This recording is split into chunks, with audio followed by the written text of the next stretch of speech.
Scott rolling in with head softball coach Natalie Layden to preview the 2016 season. Coach, obviously, let's look back first at the 2015 season. Doesn't really seem that long ago. Ended up finishing with a 24-24 overall record, 11-11 in conference play. For me, it was a story of two halves. At one point, you fell to 3-7 in conference play, win 8 of your last 12 SAC games, and then really get hot in the postseason and had a chance to do some pretty big things in the SAC tournament. So when you reflect back personally and with the team, how do you think about the 2015 season? Yeah, I think it's a positive season, definitely ended on a positive note. We, just like most teams, we went through a bunch of injuries and that kind of stuff, and with the weather and things like that, I mean, definitely not using it as an excuse. But it did help hinder, of course, with our play on top of it.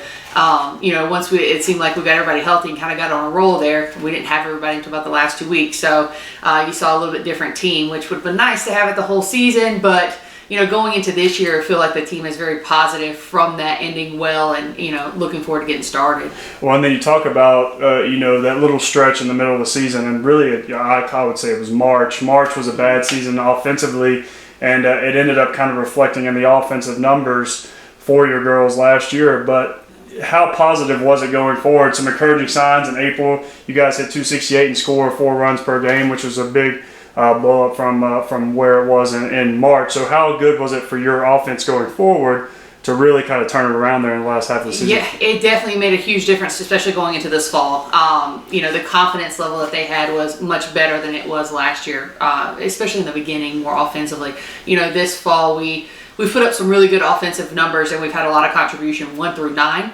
And it's been nice to add more of a 3-thread offense, which is what we've been trying to build. And this fall, you could see more of that happening with the speed and the power, but yet adding the average hitters in there as well. Looking at it from last season to this season, it's a completely different offensive lineup. And I think a lot of that has to do with how many new ones we've added. So it's definitely a different look, but at the same time, that season that we had last year helped our returners, just having confidence knowing that you can lose a game and still be really good, or you can lose a game and still have a chance to win it. And that was something that as a team they needed to see and be a part of to hopefully build for the future. Well, and then one area in particular that you guys were really strong in was in the field, 967 fielding percentage, 3rd in the conference. And really, you bring back Jennifer Moose there in the middle of the field. It should be another good fielding team for you again this year. Yeah, this fall we've done some really good things defensively. We've added a few more outfielders to our defense, which will help. With the loss of Emily Solomon, who's now our graduate assistant, she was just a steady person over there in left field for us. So now looking to Ashley Hunter as far as a sophomore to step up and take that role in leadership out there. And this fall we've showed a lot of great things defensively as well, even with some of the newcomers that we have that have added in. Savannah Couch has done a great job going home, getting ready for this season. So catching wise, that was somewhat of a question mark for me. It has now looked a lot better, and we're looking forward to it. Well, let's talk about some more returners here. And a big one obviously is bringing Sam Smith back on the mound. That was a player who really also gained a ton of confidence at the end of last year. Throws that no-hitter against Anderson. So what do you expect from Sam going into her last season? Yeah, I expect Sam to leave it all out on the field. She's worked very hard, and she's done a great job for this program as far as just LMU softball in general. She's really put it on the map as far as our conference goes. Made a name for it, built some respect, that kind of thing. So it's just going to be a matter of Sam showing up and being focused. We need her to do that to be successful, but I think she's ready and prepared for it for this season, and that's what we look to get out of her. Well, and then another big player returning to the middle of your lineup, we expect her to be in the middle of the lineup somewhere, is Meredith Johnson, preseason All-SAC player. In her 3rd year with the program now, so you should be expecting, I'm sure, huge things from her. Absolutely. Meredith is a day in, day out kind of player. She works really hard in practice. You know what you're going to get when you put her in the lineup.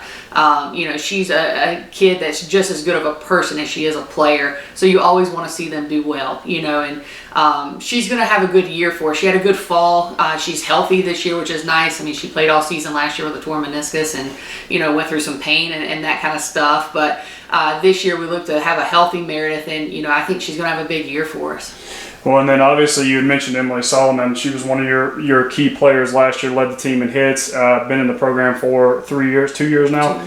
And so now she slides into a graduate assistant position. How important is that to have kind of that culture still built in and be able to, she's somebody who can look to all your young girls and say, this is how we've done it? Absolutely. She's been awesome and instrumental to our program and the success this fall. A lot of that's been, she just has a very competitive winning mindset.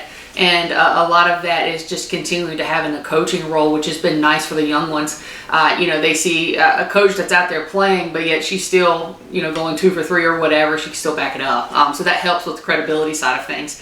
But she's done a great job with the outfield. She's helped with our hitting as well. And, really feel like the players have bought in. And, you couldn't get much more from a better athlete than her as far as helping you with her experience. And, she was on that team that helped get a little bit of a run in the conference tournament.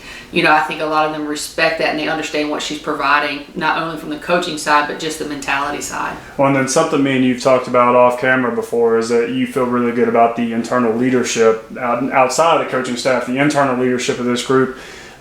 So maybe talk a little bit about that, the group you've got, and what that should bode going forward.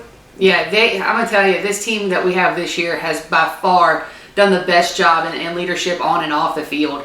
They carry a 3.6 team GPA, but a lot of that has to do with our juniors, which is Jennifer Moose, Kristen McAndrew, Meredith Johnson, and then Sam Smith, of course, the lone senior. But the 4 of them have done a great job just cultivating a more family atmosphere off the field, which has helped a lot and, built a lot of trust with the first years because we've got 10 of them. So it's been nice to bring that together and see them truly care about each other. And it shows on the field that, they get along and they truly care about how somebody's playing and not. And, a lot of the selfish mentality of I'm not playing and this one is. And, you don't see that yet. Now, granted, we haven't played a game this spring, so I don't know, that could change. But as of right now, it's very smooth sailing as far as how well they get along. When you had mentioned all the new players, and I know that I'm not going to get you to say anything, give too much away, but just talk about that group as a whole, because obviously with that many new players, you're going to have those people involved in this season. And I know you feel really good about that group. Yeah, I do. We feel very good about them, both from a talent side and an academic side. They've done a very good job just putting it all together, so that it makes it a little easier to coach and talk to them because they understand it. And they seem to grasp onto things pretty easily. They've adjusted very well. I do think they're going to be an impact, that's for sure. Where, I don't know, and how much, I don't know. But, we do feel that they're going to be an impact, and they were this fall. We had quite a few first years that were starting and, come in pinch hitting, that kind of stuff to help us out. So, we're looking forward to having them in the middle of our lineup and kind of, just going with the rest of the group. And I think, with their enthusiasm, hopefully we'll overplay the experience part of things, and it should be beneficial. Well, and then the season begins this weekend. So just heading into it, you've had so much time with them, and now it finally starts. Kind of what is your final outlook and your feelings for the season? Yeah, we're excited. I think I know actually that the team is probably more excited than I am at this point. They can't wait to play and stop practicing. But they're ready to go. We know we're going to have a tough weekend. It's going to be a challenge right off the bat, but hopefully it'll show us where we need to work on and that kind of thing, and where we're good. So we're looking for that challenge this weekend. And Armstrong had a good weekend out. Catawba's like us; they haven't played yet. But Armstrong had 7 home runs in 4 games, so we know we've got a challenge ahead of us. And we look for the senior leadership in the circle, and along with Bree Taylor to carry that on. And now she's got a year of experience, and we really look to be competitive.